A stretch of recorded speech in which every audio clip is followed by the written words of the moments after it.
भिवंडी कल्याण रस्त्याच्या रुंदीकरणासाठी भिवंडी निजामपूर शहर महानगरपालिकेने मध्यरात्रीनंतर मोजमाप व मार्किंगचे काम सुरू केल्याने पुन्हा एकदा तणाव निर्माण झाला आहे। साईबाबा मंदिरापर्यंतच्या रस्त्यावर पहाटे 4च्या सुमारास कार्यवाही करण्यात आली। अचानक सुरू असलेल्या या कार्यवाहीचा स्थानिक नागरिक व संघर्ष समितीने तीव्र निषेध केला।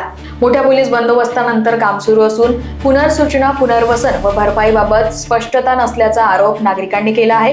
प्रशासनाकडून अद्याप कोणतेही अधिकृत स्पष्टीकरण देण्यात आलेले नाही आहे। आज रात्री ज्या पद्धतीने काम झालंय, आज भिवंडी शहरातील जनता झोपलेली आहे।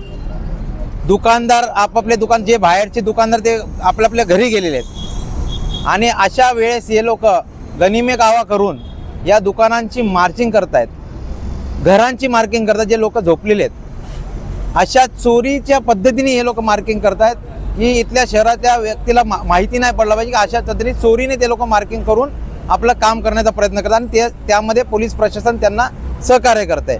आमचं एकच म्हणणं आहे, प्रारूप विकास आराखडा असताना जो आराखडा मंजूरच नाही, त्या मंजूर नसताना त्यांना मार्किंग करण्याचा अधिकारच नाही। पहिली गोष्ट, त्यांनी मार्किंग का केलं? मार्किंग करायचं त्यांना अधिकारच नव्हता। तुम्ही इतकी घाई का करताय? तुम्ही इतकी तत्परता जर दाखवायची होती तर पूर्वी जे मंजूर झालेले जे रस्ते होते ते करायचे होते। जे मंजूर नाही ते रस्ते पहिले करतायत आणि जे मंजूर आहेत, जे नाही आहेत त्याच्यावर त्यांना काम करायला त्यांना आज जोर सुटतोय आणि अशा पद्धतीने रात्रीच्या पद्धतीने ते लोक काम करतायत, ही अतिशय खेदाची बाब आहे आणि त्याचा आम्ही खंत व्यक्त करतो। Bureau report, Lokvahini media, Bhiwandi.